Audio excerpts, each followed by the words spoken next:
Carol, and I am here to do a training on how to be a podcast guest.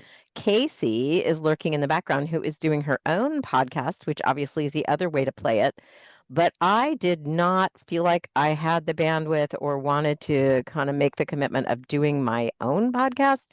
I wanted to be a podcast guest because I know from past experience that being a podcast guest is awesomely easy compared to hosting and planning a podcast and all that. And I have a lot of radio background. It's really easy for me to talk, to just sit and talk about paid community, which I love. So, so I've been doing it for a few months now, and I'm here with a report and training. And I wanted to start by kind of giving you a view of the platform I've been using to connect with podcasters. Basically, your options are like go search for podcasts on the platforms you like and go look for their, application process to be on their podcast if they have one that's sort of public, but a lot of them are just kind of feeding off of the big platforms that exist now to connect guests with hosts. My tip I need to say right off the top is when I say podcast, a lot of these podcasts are video also. They're not just audio. So be sure to look for a note about that or ask or watch some of it, see if it's video or audio only so you know whether, you need to get all ready when you show up. So with that said, I'm going to give you a little tour of the platform I have been using. So here I am at my PodMatch dashboard. This is what it looks like. Ooh, I have a message. So the way this platform works, first of all, this was pretty affordable. I think it's something like $30 or something. I'd have to look it up. But it, if you've been wondering, oh, when I start pitching platforms, how will I remember who I've already pitched, whether they've gotten back to me, whether I've scheduled with them? It's all tracked in here in a really, really handy way. So, like I see here that some podcast, has given me a message. Nah, they're not matching with me. So this is a match. This is like playing match game if you're old enough to remember that old thing. And the way this works on PodMatch is about every 24 hours, if you come on and use it and go through the matches, then I will see 3 matches here. And I can go through them and listen to their podcast and applied, basically send them a message and ask them, tell them a little of my story, ask if they want me on. So here's interviews I have coming up. Wow, I have 1, 2, 3, 4, 5 of them. That's not all of them, 6 of them. I have 6 of them that are on the schedule, and I have at least 4 that I've done. And when I look, if I go to messages, I can see like all of the people I've been conversing with. And cool thing is that, it's matching you up based on tags. So as you get matches, you'll see some are hopelessly inappropriate for you. And then you look at their tags and you have tags and anti-tags on your profile. So I can say, I'm not a Christian. Don't send me any Christian podcasts. I'm not into neuroscience. I don't want to be on religion podcasts, or I'm not a survivor of trauma, so you can start screening out, and this gets more and more efficient at giving you exactly the kind of podcasts you want to be on. And so I've also refined my tags that are the ones that I positively want to have and the ones I don't want. And you have, a whole profile here where you can tell your story and you leave them links to podcasts you've been on and all that good stuff. Questions you're ready to answer, the, bait piece you want to send them to. It's all here for them to grab and for them to check out. And you also do get inbound leads where people just say, hey, so I think hosts also get matches. And I've gotten quite a few inbound ones of like, hey, we think you should be on my podcast. So this really takes a lot of research time off your shoulders, and it's awesome. And you can go share your profile to people, which some of them will ask you to do. And a lot of the application process will say, like, where did you hear about us? And, or share us a link to your PodMatch profile so we can look at it, and then you can send it to them. So I feel like there's one more feature. I guess I could just, browse around here, but I do not have time. But you could also do that and search on topics and just turn up podcasts. This is one I've already been on, the Builders podcast, which he was super. So, I mean, that's my basic thing. Oh, yeah, you can also affiliate sell this. I mentioned it on LinkedIn with my affiliate link, like when I first got on, and I got someone joined. So it's also got that angle going. And I've gotten some reviews, and so I'm basically feel like I'm starting to turn the wheel here. It's starting to slowly crank. And I don't think I've gotten a member who has come through a podcast yet, but only a couple of them, I believe, are live. So I'm really at the beginning. If you listen to Steve Selingut's success story, he's been on 200 podcasts. So it's definitely a volume game. You want to be on as many of these as you can. And it gets easier and easier as you go because, you're telling kind of different aspects of the same story and you know what your story is, and it gets easier and easier. So that said, I'm going to just kind of lay out, I've got like 20 tips and tricks in here. And I mean, the first one is join a platform. There's others. Leanne, our member, said she has been on the podcast collaborative and she thought it was good. There's a ton of these. There's new ones. I feel like I was just invited to one, but it was expensive. It was like the Collaborators Collective or something. But yeah, you should do that. And you should know how to show up on a podcast or a video podcast with decent audio. They're all going to ask you to have a headset. You're going to want decent lighting. I am personally facing a window, and that is the best for making me look 10 years younger at least.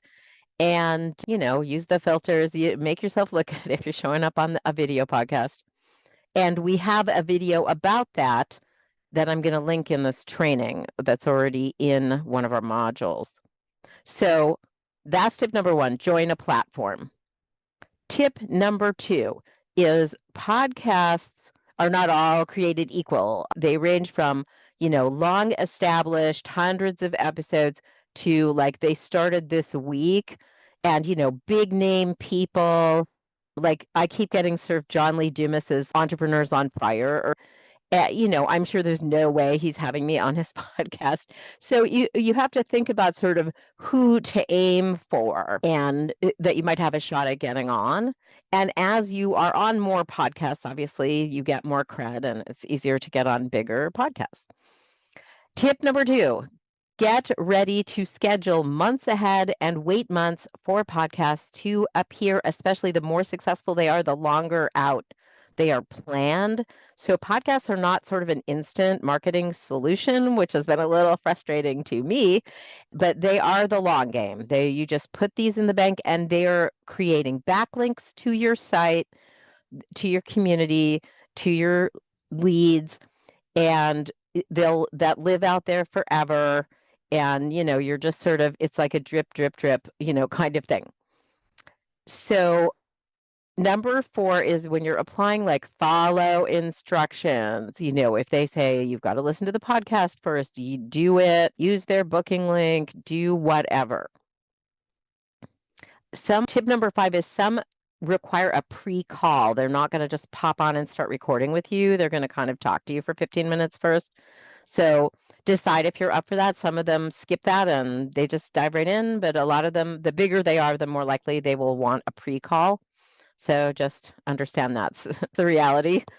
And tip number 6 is don't be salesy. I showed up on one pre-call and kind of went into my, community is how you get reliable income with less money, less marketing, and impact more lives. And she just like blew me out immediately. She was like, oh no, we're not salesy. So no, everyone is looking to like hear stories about hurdles you overcame, and and at the end they just say, hey, this person is here. It's not a sales pitch opportunity. It's not like a sales webinar.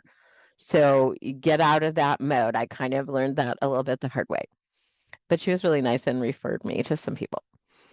So number 7 is an audio tip from my traditional broadcasting background is just that good audio doesn't have people talking over each other. And I actually had a host who wouldn't stop talking recently and let me get in and we recorded. I said, you need to breathe and let your guests talk so they don't have to interrupt you. But yeah, if possible, you don't want to be interrupting your guest. And this is what broadcasters call giving good ear. It's really hard for a listener to parse talked over conversation. So it's just considered like not a best practice to do that. So tip number 8, talk slowly. It is not an in-person conversation.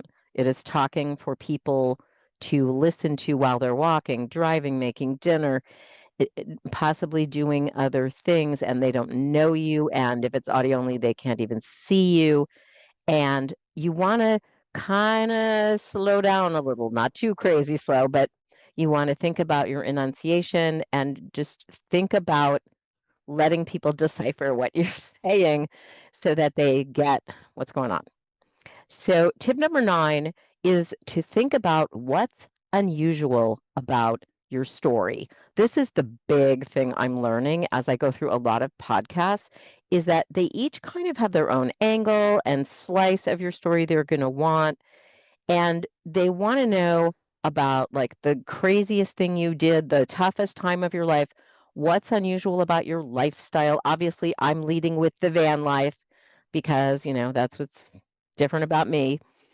And you just want to play that up.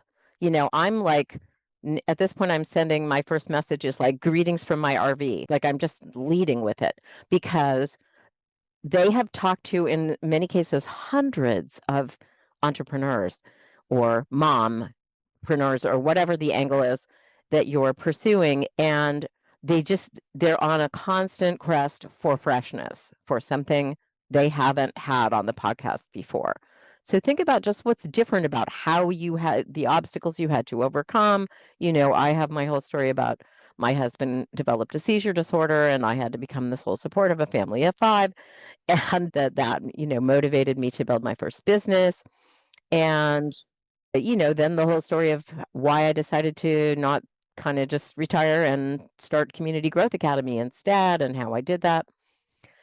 So just think about what you might say that they haven't heard before.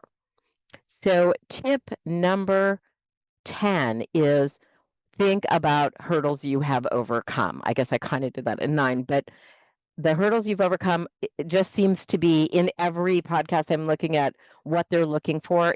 That's in there. That's what they want to know is when people got stuck, when their listeners are stuck or feel discouraged, what inspiration can you give them? What ideas can you give them about how to overcome that they might not be thinking of? And that is just huge, huge, huge.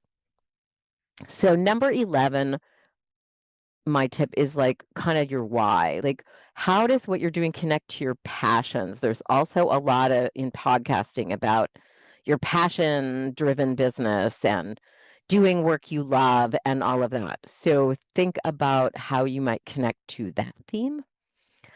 Tip number 12, what's contrarian about your point of view? This is also big for me. My contrarian story is that, every coach out there is being told you need a $10,000 offer, except I made all my money on a low ticket offer. 10K offer was just not for me. I did not want to sell that. That is too much money and it takes too much marketing and I don't like marketing. So that's my story on that is, that's my contrarian thing.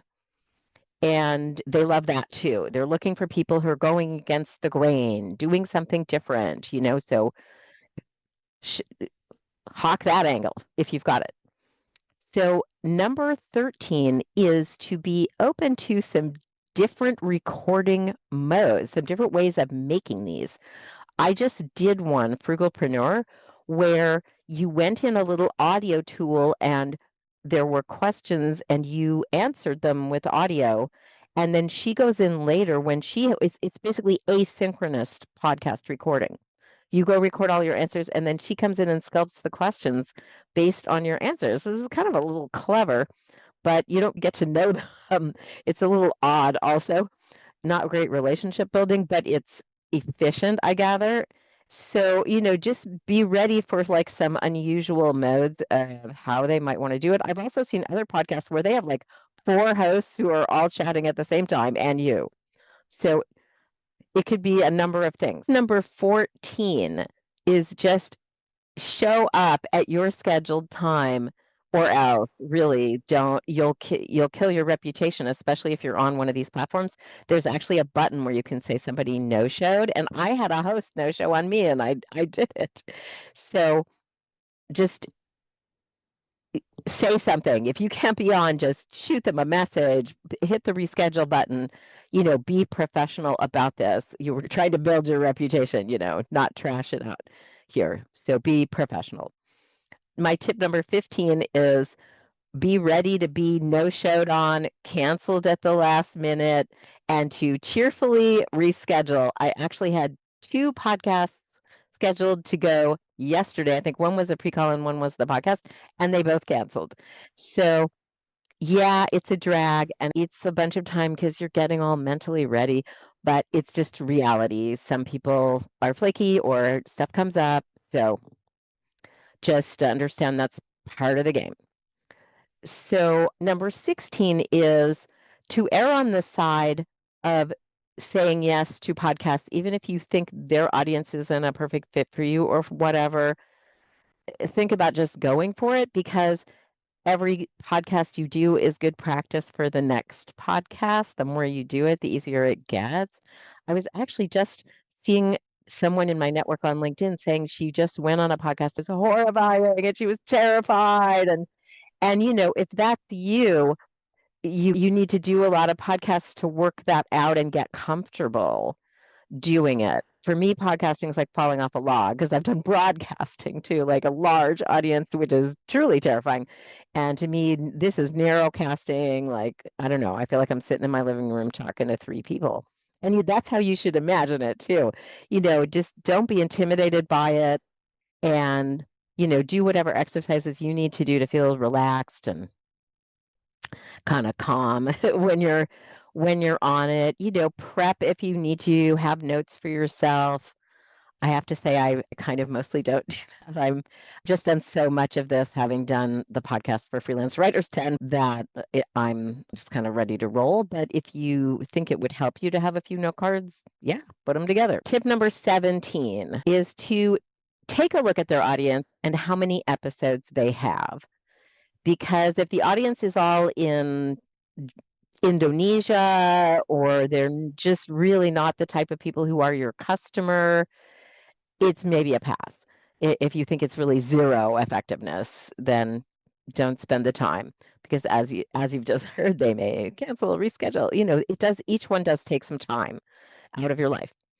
And I've had ones, for instance, that are like run by executive leadership coaches, and their podcast is about business, but it's more about big business and being on big executive teams, C-suite stuff, which is not the space. I'm more entrepreneur, solopreneur, bootstrap a business, that could how exit, sell a bootstrapped business. These are all me. So, some of them aren't a fit for that reason for me. So just really think about whether it's an audience that would be useful to you.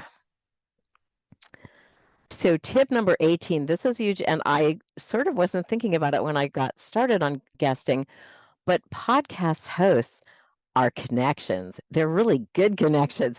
Connect to them on LinkedIn, hook up with them, make sure you've got their email in your contacts because they know lots of people. They've been interviewing hundreds of people and they tend to have huge networks and might know people who are a good fit for your community. So become friends, be schmoozing.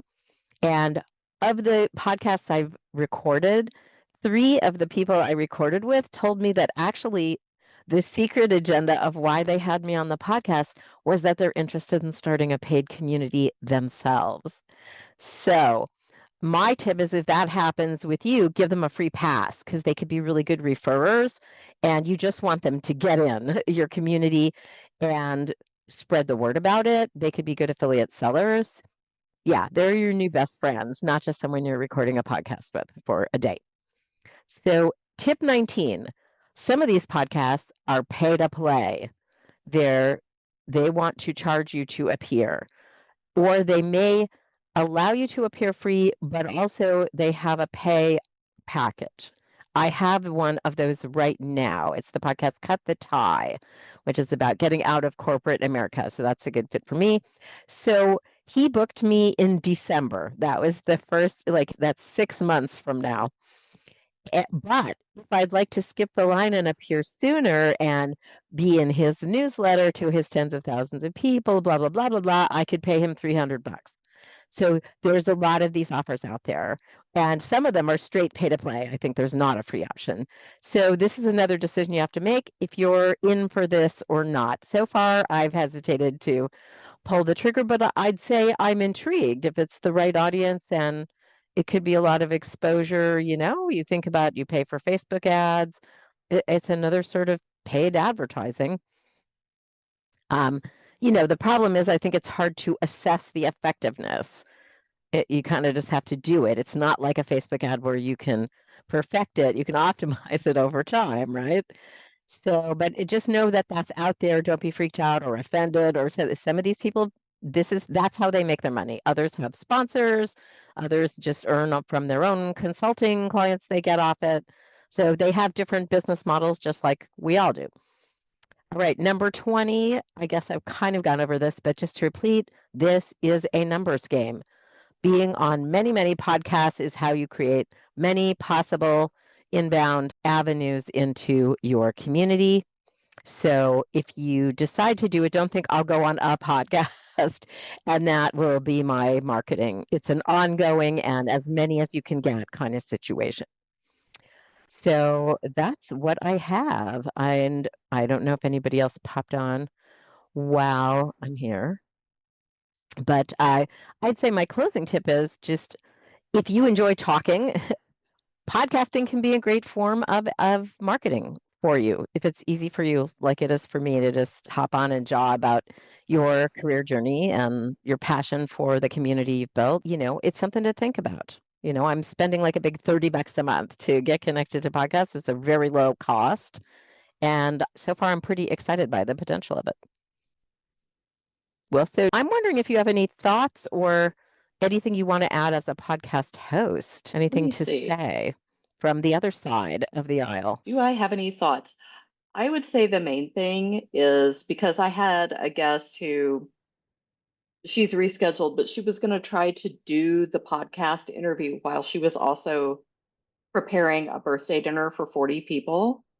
And I just thought, I understand why, because that's her other job, right? She's building a catering business and she's Oh, really hustling hard. But I was like, let's reschedule this because the background audio, like if you're in a cafe and there's somebody on their phone behind you, or if, this is a problem for me, my dog is barking, then somebody has to go through and edit that out. And right, it's either, if it's a tiny podcast, it's the host and that takes up their time.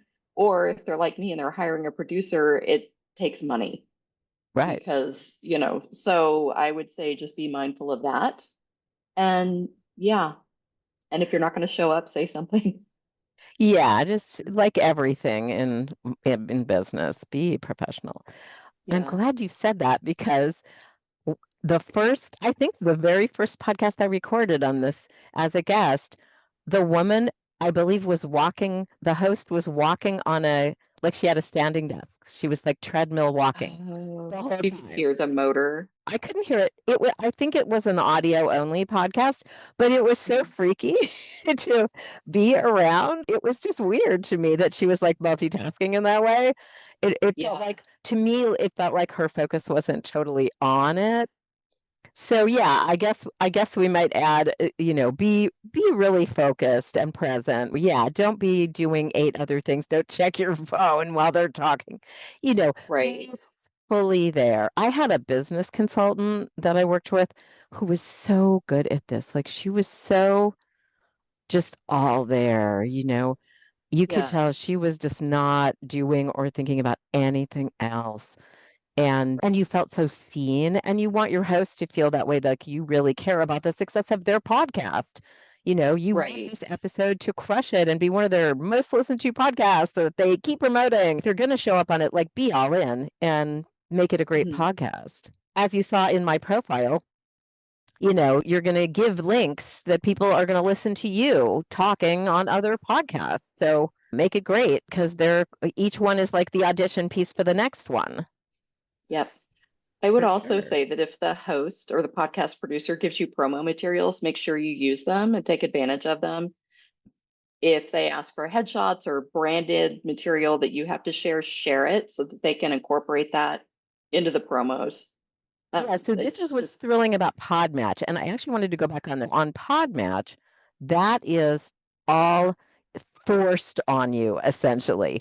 Let oh, me go in one of my like upcoming and so you can see all the links. Let's see here if it'll no, that's so they have a profile too. You can go read and check out to learn more about them, go to their site, learn their whole story. But let me get to one where it'll show like here we go. So you can see that there's steps here. So like if they accept me, they'll say if they need a pre-interview or not. They'll say if I need me to sign a release form.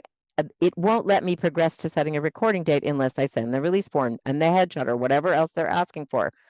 And, then once I set the date, I can put the date in here. It doesn't happen automatically, sadly, but I can go in and tell them this is the date we scheduled. And then it knows when it's supposed to be complete. It'll say, I think this is complete now. You should review this host. And you can confirm it's complete. And then the host will come on and tell you when it's going to come out, which is no doubt so helpful to hosts because I'm sure they otherwise get an endless stream of when is my podcast coming out? So it's just right in here. And yeah, then they give you the link so you can promote it. I haven't really had anyone give me cool assets to share. That is an epic idea. If you're doing that, if you've got logos and stuff you're giving them, that's brilliant. my producer, I asked her just for socials to like pull audio from everything, and I do a tiny voiceover, and then she puts together with just like we're about to switch to video, but she was doing stills and the audio to just do like a 30 to Right. 50 I saw that. second little promo, and people really like to share them. You know what? I did have the Builders podcast do that where they strip mined. And so far, I've seen like a couple short, just answering one question about something. And he puts that back into his socials and promotes it. So, yeah, be ready for it to pop up in like little ways, be turned Yeah. into memes. There's all kinds of things the podcaster can do with it. Oh, I Hmm. guess a big thing I should say is, of course, that podcaster owns that.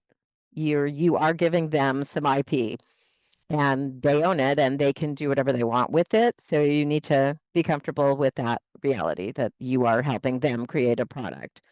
So, Right. that's the plus side of running your own podcast is of course you are that person owning that IP. And yeah, I am not as a guest, but to me it's been worth it not to deal with producing my own podcast. Just be on more podcasts and instead of like sitting there perfecting what you're saying to each host, like even Hmm. have some stock language. I'm almost at the point where I feel like I could cut and paste some things and just Right. blurp it in and keep going. Like just crank them out to people and lead with your most interesting stuff and see who responds. Yep. Yeah.